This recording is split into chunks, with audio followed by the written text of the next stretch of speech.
জলকে কিচেন থেকে সবাইকে স্বাগত। কেমন আছো সবাই? আজকে এই ঠান্ডাতে আমি জিঞ্জার ক্যান্ডি বানাবো। কেমন? কাশি, জিঞ্জার ক্যান্ডি হ্যাঁ, আদার আদার, সর্দি কাশির জন্য। হ্যাঁ, এই মানে শীতকাল হোক বা এমনি যখনই সর্দি কাশি হোক ভীষণ উপকারী।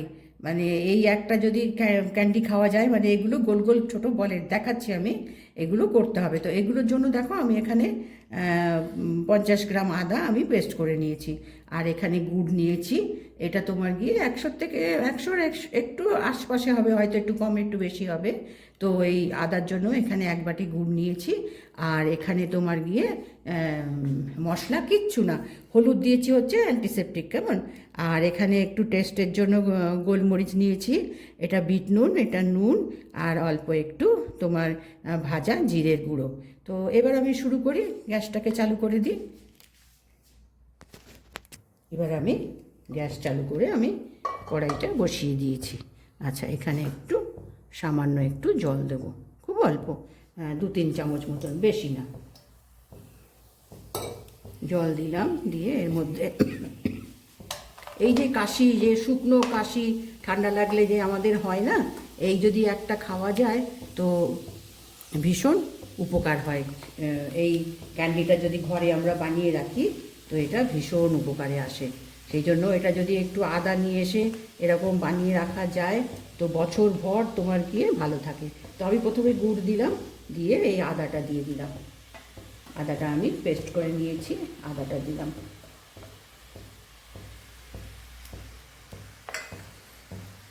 এবার যে গুড়টাকে আদার সঙ্গে গলিয়ে নিতে হবে, ঘিটা গলিয়ে নিই।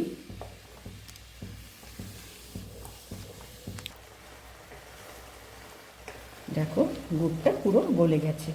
কেমন? এবার এর মধ্যে এই যে অল্প একটু মশলা রেখেছি, খুব বেশি না, দেখো একটু ভালো টেস্টের জন্য তোমার গিয়ে জিরে গুঁড়ো দিয়েছি, ভাজা জিরের গুঁড়ো, নুন, বিট নুন, আর তোমার গিয়ে একটু গোলমরিচ। মানে গোলমরিচটাও তোমার গিয়ে কাশি বা গলার শুকিয়ে গেলে পরে গোলমরিচটাও তোমার গিয়ে উপকার আসে, ওই জন্য একটু গোলমরিচ পাউডার দিয়েছি, আর তোমার একটু হলুদ দিয়েছি, ব্যাস। এবার এটাকে তোমার গিয়ে পুরো শুকিয়ে নিতে হবে। তো এটা আমি করে নিই। এবার মশলাটাও মিশে গেছে, এবার সামান্য একটু ঘি দেব, একটু মানে হবে ক্যান্ডিগুলো। আর ঘিটাও তোমার গিয়ে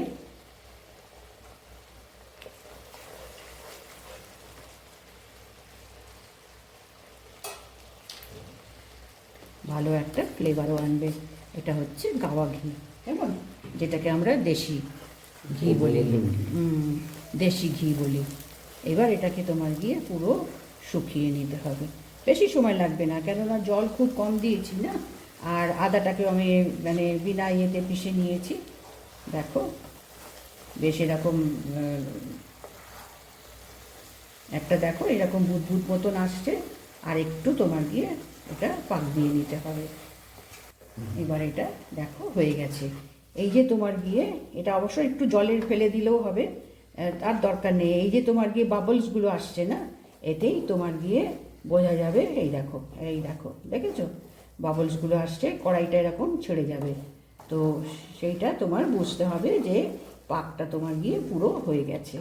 এবার এটাকে, গ্যাসটাকে আমি অফ করে দেবো, দিয়ে একটু ঠান্ডা করে তারপরে এটা গোল গোল গোল গোল তোমার গিয়ে ক্যান্ডি মতন। গ্যাসটা আমি অফ করে দিলাম, দিয়ে আমি প্লেটে একটু ঘি লাগিয়ে নিয়েছি। এবার এটাকে আমি এইভাবে, দেখো এটা ঠান্ডা হয়ে এসছে, আর একটু গরম করলে নরম হয়ে যাবে, আর একটুখানি করলে হয়ে যাবে তোমার।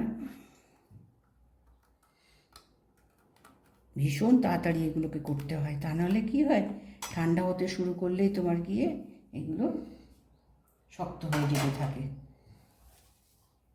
এবার এগুলোকে একটা টাইট কন্টেনারের, মানে কাঁচের বোতলে এগুলো ভরে রাখলে পরে তোমার অনেক দিন খাওয়া যায়।